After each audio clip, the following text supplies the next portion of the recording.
As far as the things in your online textbook from Lection B,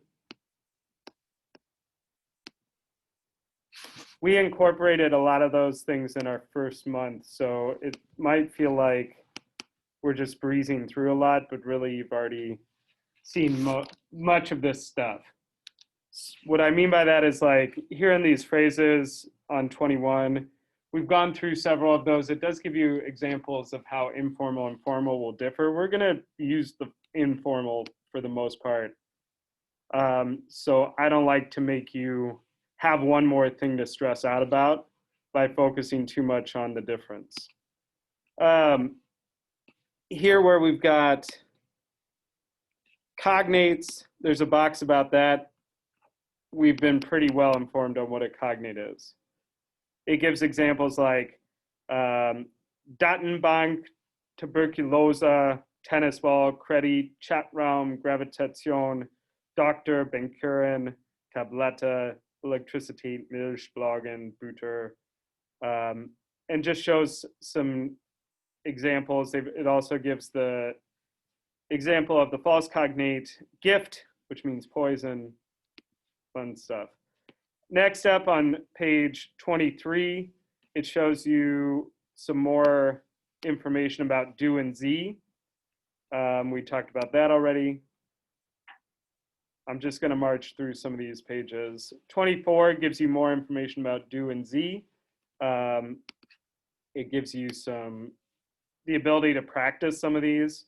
And just so we're clear, if you want to use your textbook to expand or to practice more, you can always click on these red circles with the little tablet icon and try out these exercises. Like you can answer them, submit. That score won't go to me, so you don't have to stress out about like me thinking you're not getting it or anything. But it would be a way for you to get more practice and to check your progress. We won't do a lot of those things here together, but if you feel like you're needing more to do, those exist for you. And remote learners, I would suggest for you guys to be checking those out on your own because you need a little bit extra practice. Page 25 talks about conjugation, which is what we brought up yesterday.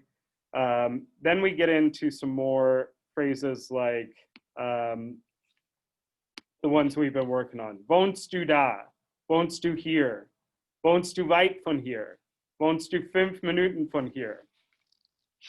These are just asking about where you live.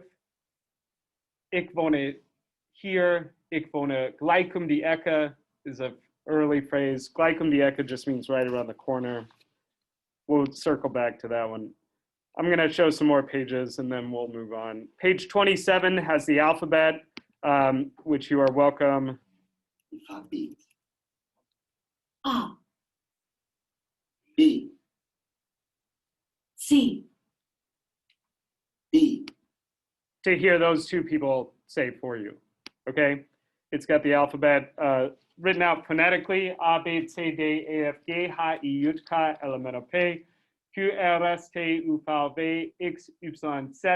Shows how, I don't think it's that helpful to show how umlauts are pronounced by using umlauts. You guys, I don't know if you know what I mean, but A is going to come out more like A than A. U is, here it's O, here it comes out as U, and U, here it's Te, U, here it's more of a U. That's the biggest difference with the umlauts. We'll practice words with those more. Yeah, 28.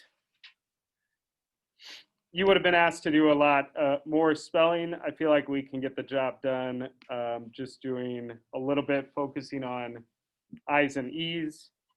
We've got some more questions to help you practice. And then we're basically at the end of our chapter.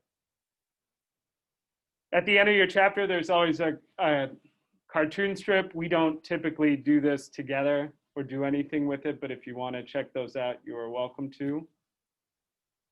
Just a good way to build comprehension. It gives a couple of more difficult practice exercises or suggested products. Sometimes we'll do those. Projects, I mean, sometimes we'll do those, sometimes we won't. And then there are always review exercises at the end of your book. So like, wie viel ist, here it has some math that we could practice. Auf Deutsch bitte, here it has some more math you could practice. It's got a sample conversation here, R4. You could go and try and fill that out too. Sometimes we'll do these together. Other times I'll make you aware of them and suggest some. They are always there for you to do optionally on your own though. It gives you a few more. These are examples on R6 of ones where you're being asked to tell whether it would make sense. Like if I asked you V Gates and the response back was 9, would that be a logical response to the question V Gates? No.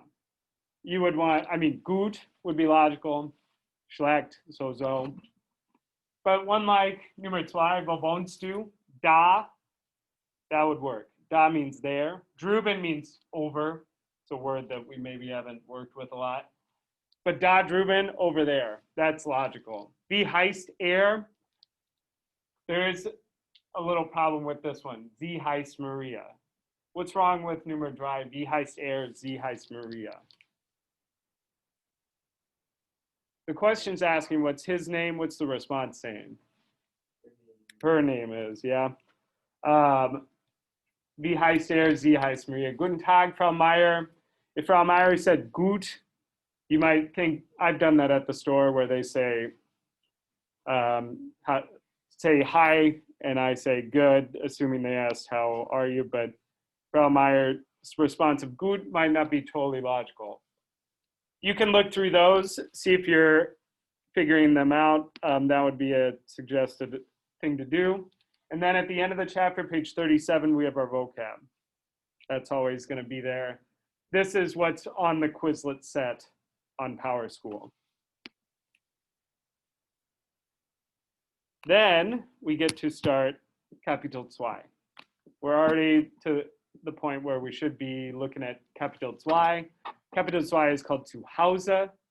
We're going to be talking about our homes and our families. What is the nature of relationships in other countries? We'll talk about how that can differ from culture to culture. But our big vocab push is going to be words like Mutter und Vater, Sohn, Tochter, Opa and Oma, Tante und Onkel. Okay, so we're going to be talking all about Die Familie. But for now, let's go ahead and give you some time to knock out this